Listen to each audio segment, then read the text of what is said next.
Mini Madhuban और गीता पाठशाला की निमित्त आत्मा का पार्ट क्या है?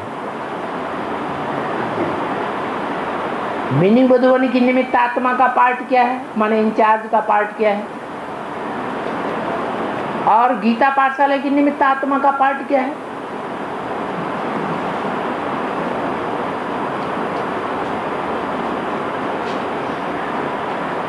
क्या पार्ट होना चाहिए? हैं?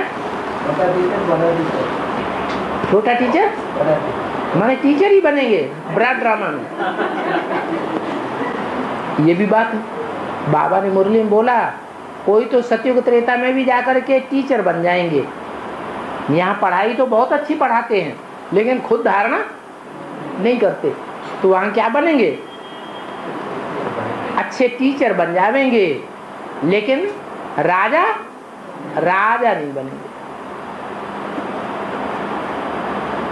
और सतयुग त्रेता के हिसाब से 21 जन्म के हिसाब से 63 जन्मों का भी हिसाब बन जाता है। बनना तो चाहिए राजा, किसको? निमित्त टीचर को, चाहे गीता पाठशाला की हो और चाहे मधुबन की हो। क्या बनना चाहिए उनको?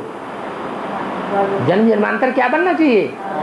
राजा बनना चाहिए। लेकिन अच्छे से पाठ नहीं बजाते हैं तो कोई तो टीचर ही बन के रह जाएंगे, कोई छोटे टीचर बनेंगे, कोई बड़े। अच्छा, ये भी कोई जरूरी नहीं कि हर एक निमित्त टीचर जो है वो अच्छी पढ़ाई लेता हो। बहुत ऐसे हैं कि उनको खड़ा कर दिया जाए क्लास के सामने और कह दिया जाए ये पढ़ के सुना दो, तो भी थर थर थर थर कांपने लगेंगे, माताओं से पढ़वाएंगे।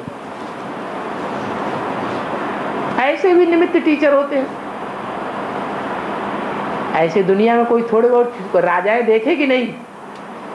हैं? किसी ने हमला किया राज्य के ऊपर और थर थर थर थर कांपने लगे और राजपाट छोड़ करके भाग गए।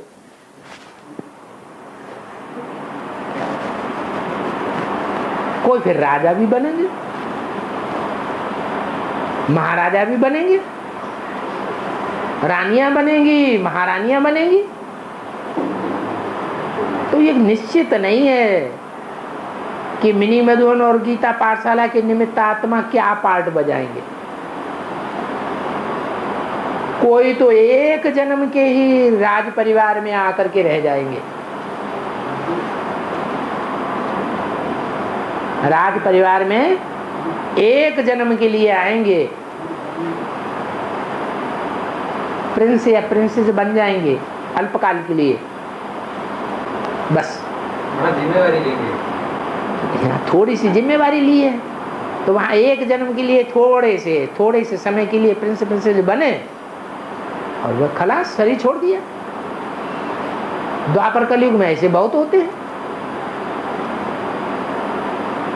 छोटे पद में दुनिया भी मार्ग मर्तबा ले लिया प्रिंस प्रिंसेस बन करके, उसके बाद शरीर छोड़ के चले गए।